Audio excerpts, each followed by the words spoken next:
Hi, this is Adrian Paul, and you're listening to Highlander Rewatched. Hello, this is BT Edney. I played Heather in the original Highlander film, and you are watching Highlander Rewatched. This is Andy Armstrong. I was the second unit director, directing the action units in New York on the original Highlander, and you're listening to Highlander Rewatched. Hi, this is Anthony Delonges, also known as the Dario Console from the Duende episode, Highlander, and you are listening to Highlander Rewatched. Hi, I'm Elizabeth Grayson. I played Amanda on Highlander the series and the spin-off called Highlander the Raven, and you are listening to Highlander Rewatch. Everybody involved with Highlander has stories, and they're great, great stories. This is John Mosby, the author of Fearful Symmetry, the essential guide to all things Highlander, and you're listening to Highlander Rewatched. This is Ken Gord, producer of the Highlander series, and you are listening to the podcast Highlander Rewatched. Hey, this is Stan Kirsch. I played Richie Ryan on Highlander, and you are listening to Highlander Rewatched. This is Clay Boris,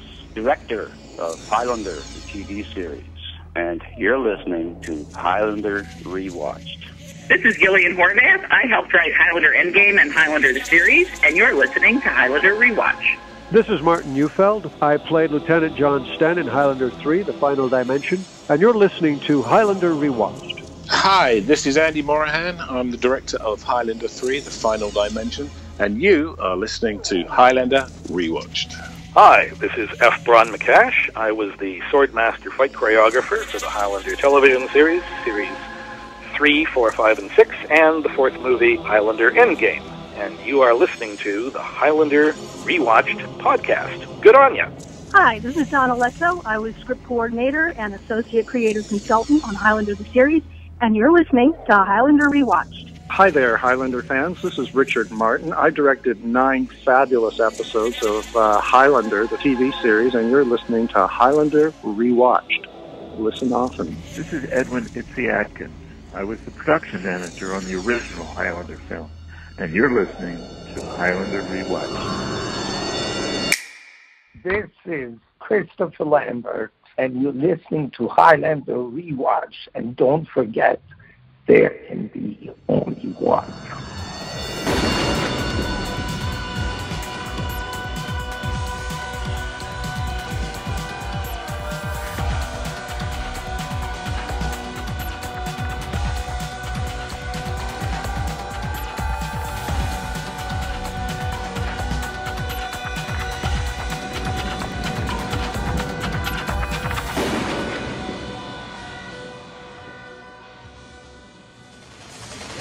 Welcome to the Highlander Rewatch podcast, the podcast where each and every week we talk about another facet of the Highlander universe. I'm one of your rewatchers. I'm Keith.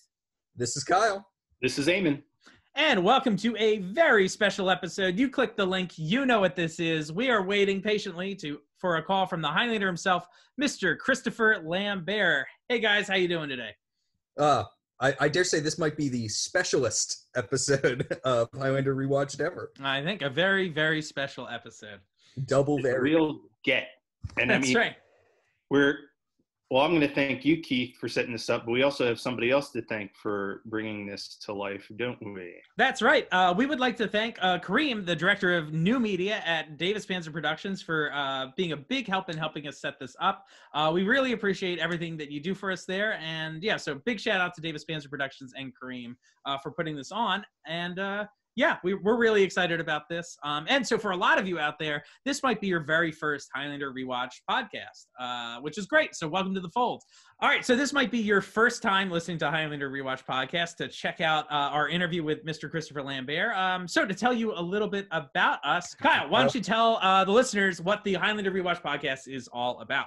So if you haven't heard, the Highlander Rewatch podcast breaks down a different facet of the Highlander universe each and every week in excruciating but hopefully funny detail. We go blow by blow through the movies, comic books, and primarily the television series to bring you the highlights, the lowlights, the funny bits, the philosophical questions, and everything in between. And every once in a while, a actual person involved in the production of Highlander graces us with their presence. And this might be the white whale of them all. We got Christopher Lambert. That's Lord right. Raiden himself. That's right. So who else have we interviewed on this show? We should kind of give a little rundown on the other special Chronicle episodes that we've got for listeners out there that might be new. We've got B.D. Edney, another star from the original Highlander. Adrian Paul, the TV. Yep. Yeah, at this point, it might be faster to list the people we haven't got. That's right. We got Adrian Paul, the Highlander from the series. We've got Peter Wigfield, a.k.a. Mythos from Highlander the series. We've got Stan Kirsch. We've got B.D. Edney. We've got, who else? Andy Armstrong, second unit director. We're even going deep into the production, talent, bringing you real behind-the-scenes stuff. So you won't want to miss it. Also, you'll probably laugh a few times along the way, I like to think. That's right. Yeah, and if you're a big fan of Highlander 1, we've got I believe, 7-part series covering the first movie and subsequent sequels. We have, I think our Highlander 2 podcast is what? 5 episodes long? So pretty cool. If you're into Highlander and this is all new to you, check those episodes out and make sure to hit the subscribe button on whatever podcast app you're using because we'll give you updates free every single week. Yeah. So right now we're just waiting for Mr. Lambert to call in. What are you excited about in this interview, Eamon? I'm just looking forward to seeing how he's doing during this time. Want to hear any behind-the-scenes tales he might have about Queen or Sean Connery, two of my favorite things in life, Sean Connery and Queen. So it's like 6 degrees of Kevin Bacon, but not in a way. Very good. Only it's 2. He's only 1 degree separated from each of those things. Yeah, 1 degree away from Connery and Queen. Yeah. How about you, Keith?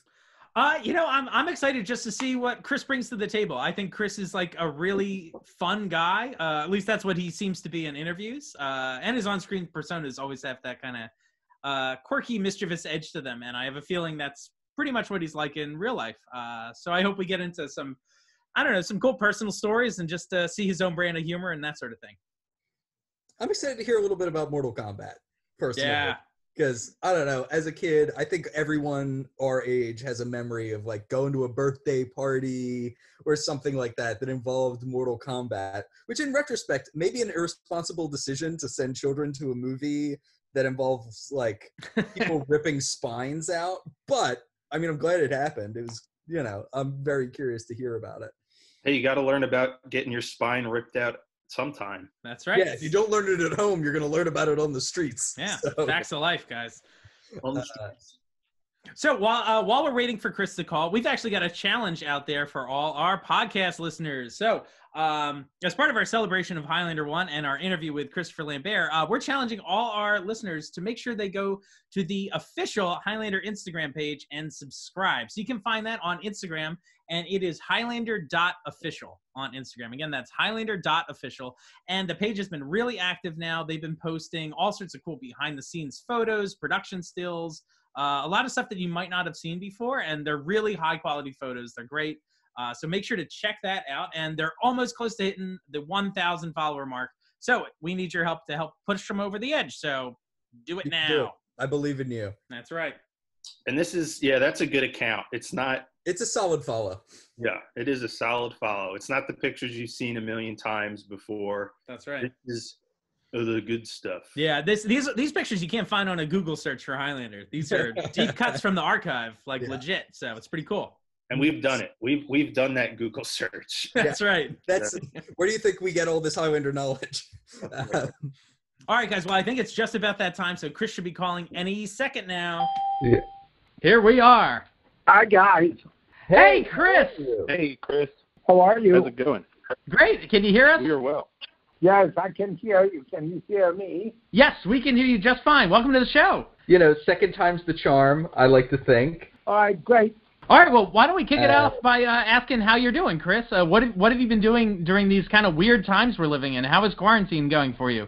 Mostly reading, watching TV, watching movies, going shopping for food.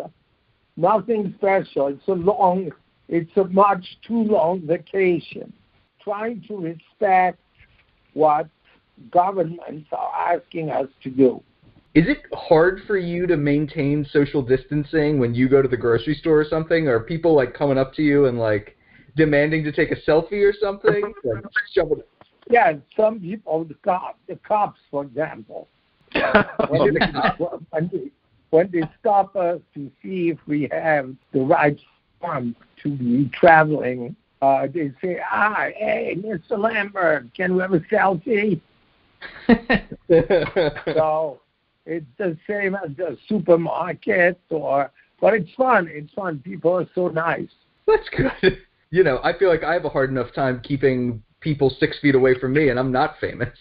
I'm not hypochondriac, so I still believe I can do a selfie, not close, but like with a separation, we can do a selfie. Well, that's very nice of you that you're still being considerate of all your fans during this time. Yeah, of course.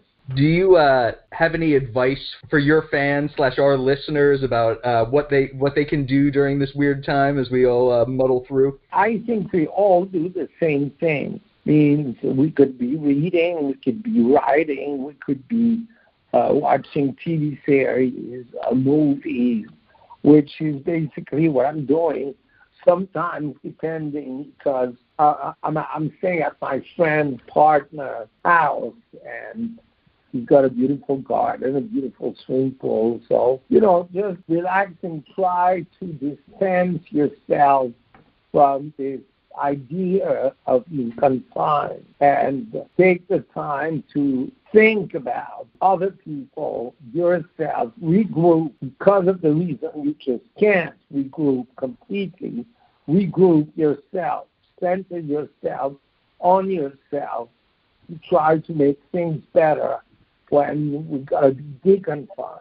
Well, that sounds like sage advice for people at home. Find a little space where you can feel safe and secure. It's exactly that. Is refine yourself. That's a pretty profound statement, Chris. What does that mean for you, to refine yourself? It means that focus on yourself to focus better on other people. Focus on what you're missing when you're constantly running from left to right. You're taking 50 phone calls a day, if not more. What time are you wasting, and what part of you are you wasting? Those are good questions. As someone who I feel like I waste so much time, that's probably something I should be asking myself frequently. One thing I forgot to mention, just as a housekeeping thing at the top of the show, as a reminder, we do have the explicit tag on our podcast, so, feel free to swear. You can say whatever you please. And actually, a fun question we sometimes like to ask our guests is, what is your favorite swear word? Fuck. It's a strong choice, a bold choice. What makes you pick it? It's so much in the language. What the fuck are you doing? Where the fuck are you going? What the fuck did you say? Why the fuck did you do that? It's like it should be, and I hope it is, in the dictionary. Yes, it depends on which dictionary. Fuck me. Wow, this is so fucking beautiful. It's everywhere. I like the last example you gave because that, you can use it in a positive context too, and it's still like, it still hits home. It's not a one-trick pony. No, of course. Any word, but this is probably the most common word that people are using. But any word could be used in a positive way. This is fucking awesome. Well, that's a great segue into a movie we consider fucking awesome, which is one of your breakout roles in Highlander. So, obviously our fans are all over the world. Highlander has this incredible worldwide following. Unlike, a lot of other movies up until recently, have we seen kind of a fan base that's so international. So can you tell us about how you got the role and what was kind of the most exciting part of filming that movie? So I got the part after Greystoke. The script was sent to me. I just had finished Subway. So the director had seen Greystoke, had not seen Subway from Luc Besson at the time. They sent me the script. I loved.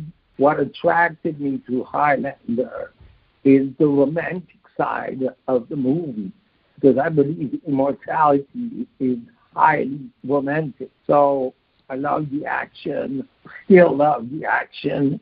even though I'm not doing the same action movies today that I was doing before. I was attracted to the romantic side, and every movie I've been making, the romantic side of a movie attracted me more than just the action. That a hero has got to be romantic. What amazed me and still does today about Highlander is it's a real cult movie because it went over 3 generations, and it's about to cross the 4th one. And it's very rare for a movie. You can name very few movies that go over 3 generations. What do you think it is about Highlander that gives it that cross-generational appeal? Like, what lightning in a bottle do you think it captured? A combination of love, action, and an amazing score by Queen that's still actual today. Queen's music is so unbelievable in Highlander.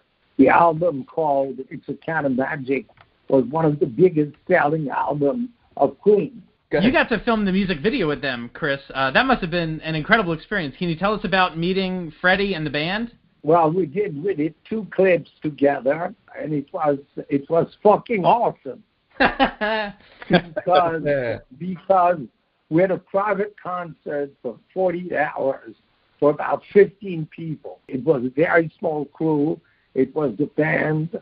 I met Freddie. He was a great guy, very complex, not complicated, complex, but highly professional. And the same with the band.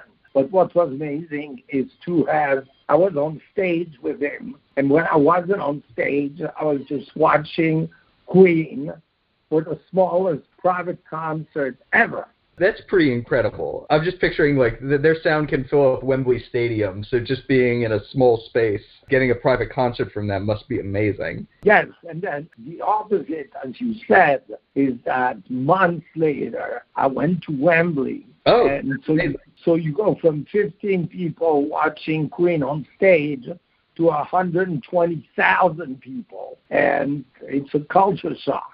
Wow. That's incredible. That's amazing. Yeah. Now, you mentioned that the romance was really important and part of what drew you to the role. What was your on-set chemistry like with, the 2 main love interests in it, Beatty Edney and Roxanne Hart? Roxanne was colder in the sense that she was coming from the east of the States. So she was a little colder than Beatty, who was English, and was very attracted to Beatty.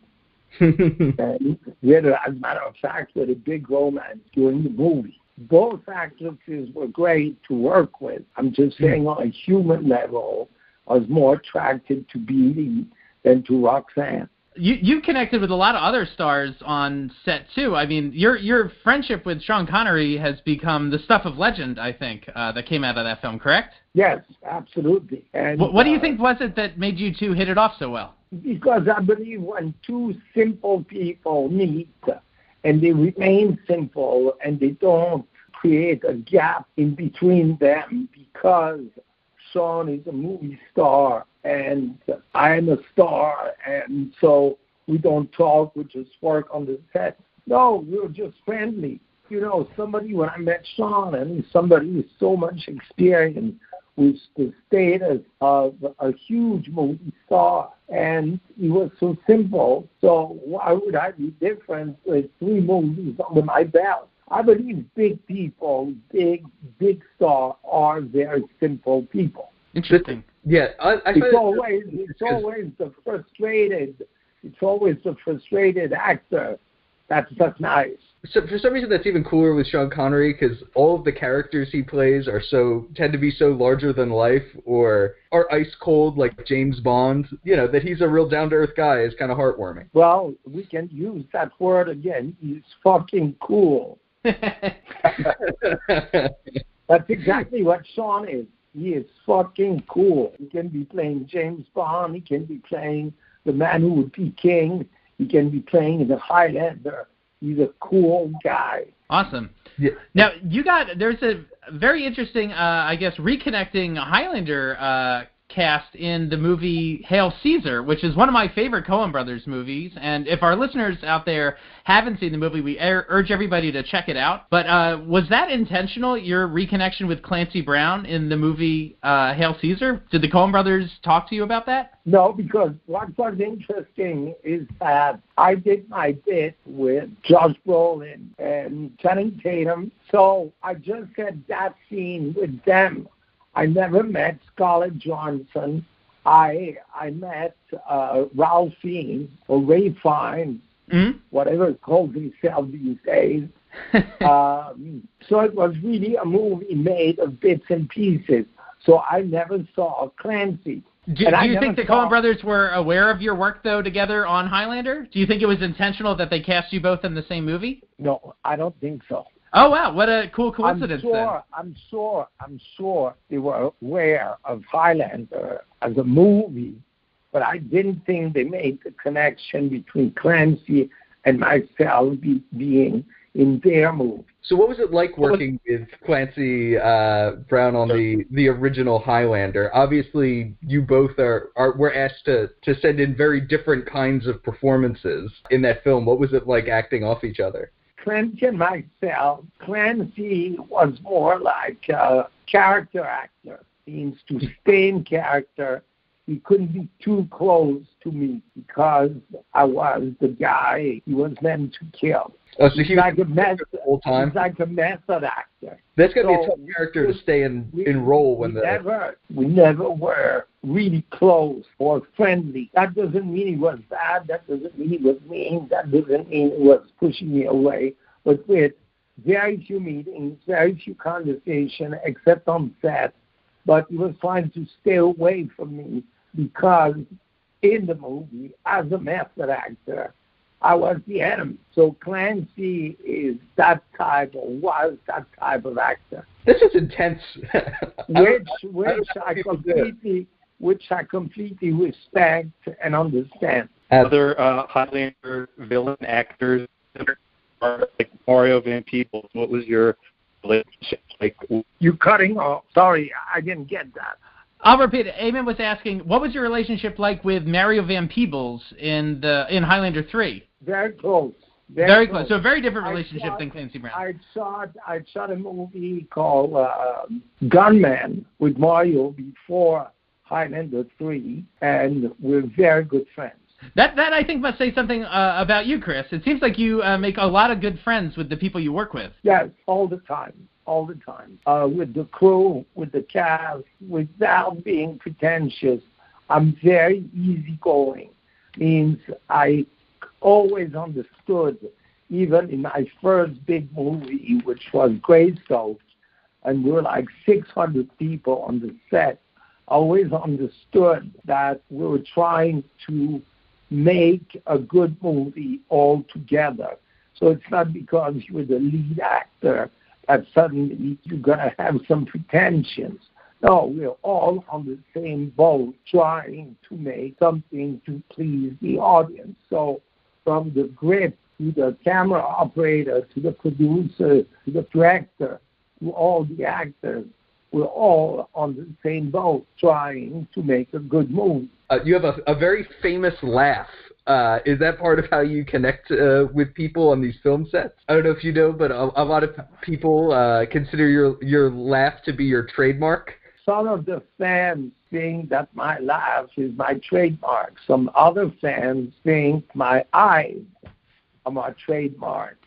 Me, I don't think I have a trademark. I'm just myself. When you say your eyes, do you mean the kind of intense look that you're able to use in films like Highlander and Greystoke? Journalists or the fans called a stare.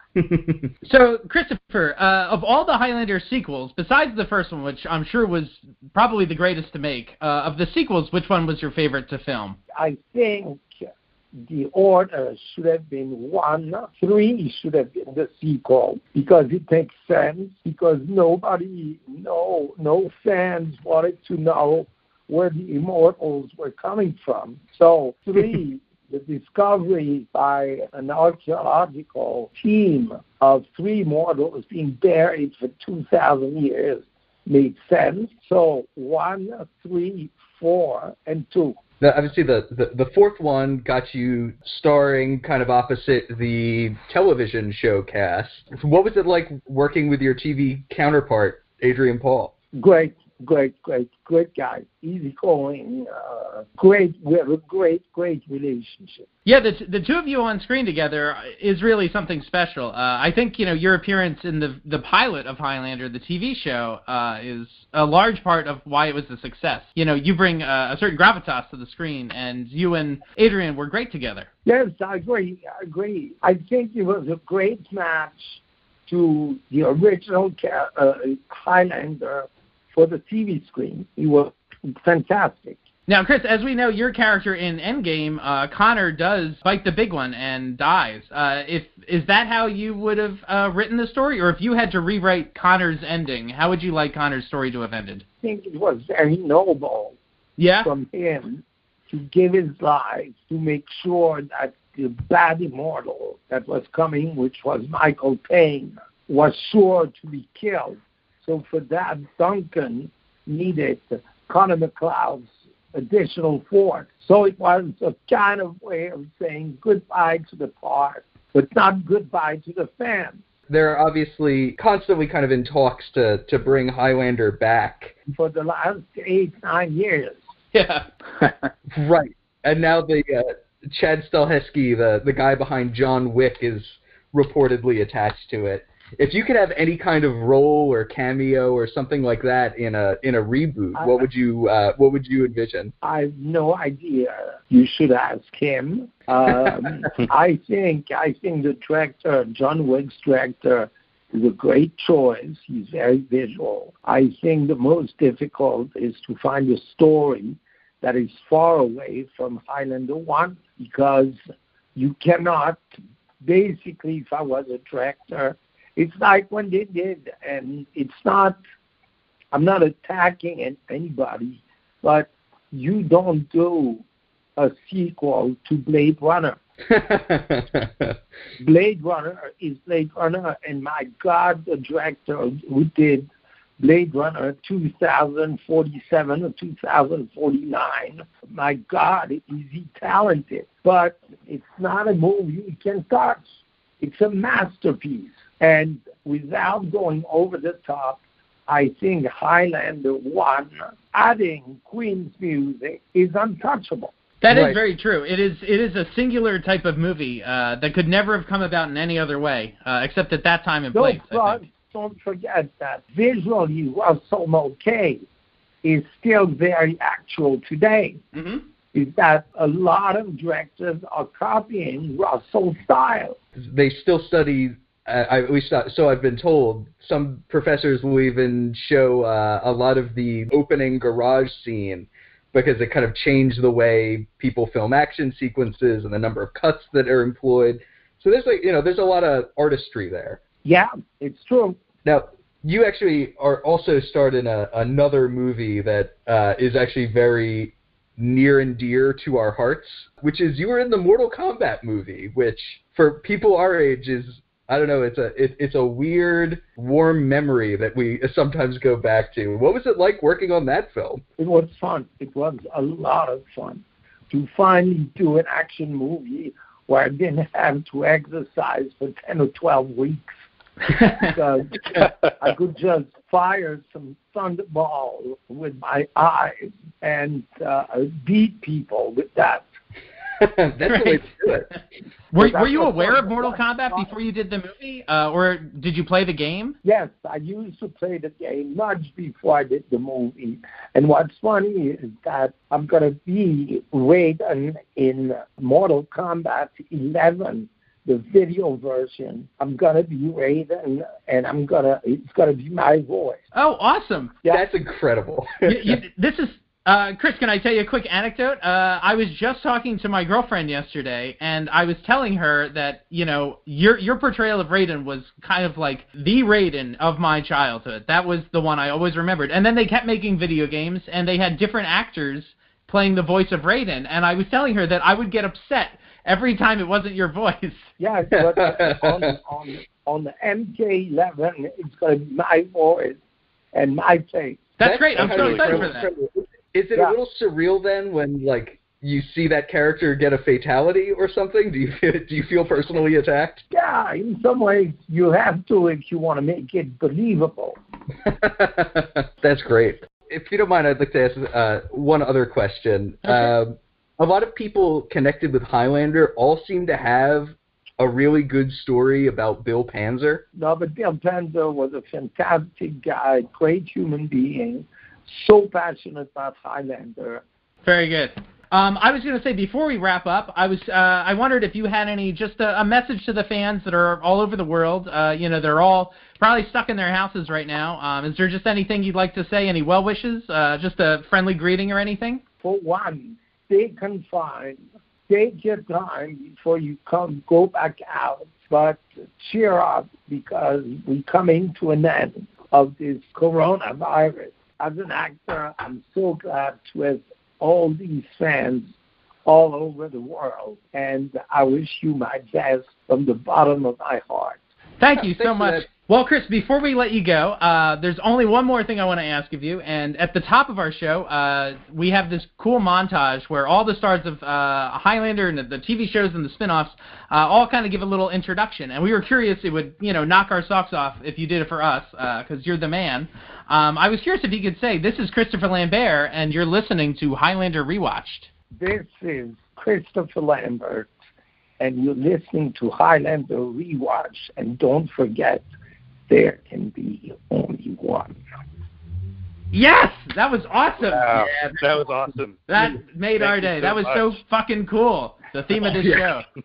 Yeah, my nerd senses are tingling. Well, thank you. Great. This was such a treat to talk to you, Chris. We really appreciate it. We know our fans are going to appreciate this. And, we're all in this together. And it's great to hear a friendly voice of something we've all grown up loving. Give us some encouraging words during this time. So we'll let you get back to your evening. And thank you so much for joining us. Thanks to you.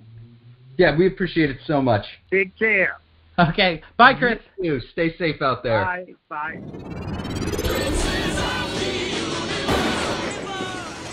Wow, guys, that was great. Holy smokes, I'm still vibrating. You probably can't hear it through the microphone, but I'm generating a light buzz. Yeah, the immortal buzz. Yeah. That was pretty exciting. We just got to interview Christopher Lambert, right? Like, mind blown. That was great. Yeah, like, who are we? Yeah. Who are we? We're nobodies. We're nobodies. Not anymore. Now that we've talked to Lambert. Yeah, that's right. Ride his coattails to stardom, guys. Mm-hmm. So that was really fun. So cool. Yeah, a very gracious guy. We should mention this is our second attempt, and he was very nice to do a re-up. Just the Zoom over international waters is a little tricky, so I'm really glad we had a redo, so to speak. Yeah. Yes, the first time we were plagued by technical issues that just made most of what we captured kind of unusable. Right. But he's such as he was putting it, just a genuine down-to-earth guy that he was more than willing to come on back and give it a second go. And it was super cool. I'm so glad he shared that with us. Yeah. What were some of the things he said that really struck a chord with you guys? Was there anything that stuck out that was new or funny or? Well, I don't know. I'm blown away by the fact that he is the voice of Raiden again. I love it. I know. I had not heard that. I don't know if that's widely known, and I just haven't been following it. But holy smokes, that's super cool. Yeah. I'm totally gonna have to get Mortal Kombat 11 and use his hat to cut someone in half or something like that. Is it weird that that's making me want to get the game? Like, the game looked pretty good, and I was like, oh, it's cool. It's a Mortal Kombat game. Now I'm like, I gotta get it. Chris is in it. I'm with that too. I'm normally a Street Fighter man, but this might tip the scales. I actually really thought it was interesting that Chris was a big fan of Mortal Kombat before portraying Raiden in the game or in the movie. Excuse me. Yeah, that's kind of wild. I also loved kind of hearing about him teaming up with Adrian Paul and Sean Connery, and just hearing a little bit more about the on-set. Christopher Lambert doesn't seem to have an issue with the way Connor is dispatched in Endgame, which I don't know if I was expecting him to have a different take on it. I know fans are pretty divided on that move, but as he said, it's a noble move on Connor's part. So yeah. No, I like it. And I was very kind of smitten with the fact that Clancy Brown was just in character the whole time on set. Like, that's kind of amazing, because it seems like Chris is able to build connections with most people, and what stops him from doing so? The fact that this guy was continuing to play this like raging lunatic when the camera stopped rolling. Like, that's kind of amazing. So again, thanks everybody for joining us this episode. If you're new to the podcast, we totally encourage you to subscribe or check out our Facebook page. There's all sorts of, cool pictures, memes, video clips, all sorts of stuff, and plus links to episodes we've released. Yeah, there's four years of content, a little more for you waiting in the archives there. Yeah, if you're bored during this quarantine, that's hundreds of hours of content for you to consume. Don't binge Tiger King again. Give us a listen. I think we have currently, 220-ish episodes? It's a lot. Yeah. So there's plenty of stuff out there for you to listen to, and it's all about Highlander, and some snack reviews in there. Yeah, the hard-hitting stuff. If you want more Lambert content, we talked about the first 3 Highlander movies. We haven't gotten to Endgame yet. Soon. But yeah, no, you've got easily 12 plus hours of content right there talking about those movies. Right. Highlights, the lowlights, the Mario Van Peebles, all of it. Yeah, we talk about symbolism, we talk about cinematography, we talk about behind the scenes trivia. It's all that sort of stuff. So it's kind of your one-stop shop for Highlander stuff. And jokes. Don't forget there are jokes. And jokes, yeah. We always have a good time about it too. Yeah. And then we're up to season 6 of the TV show. So we talk about every single episode of the TV show. So there's lots for you to listen to there. If you haven't heard us and want to visit the TV show as well. Mm-hmm. Yeah, the time has never been better. Time's also never been better to follow our friends over at Highlander Official on Instagram. So head on over to Instagram. It's Highlander.official, and they've been posting really great production stills and behind-the-scenes photos from, at this point,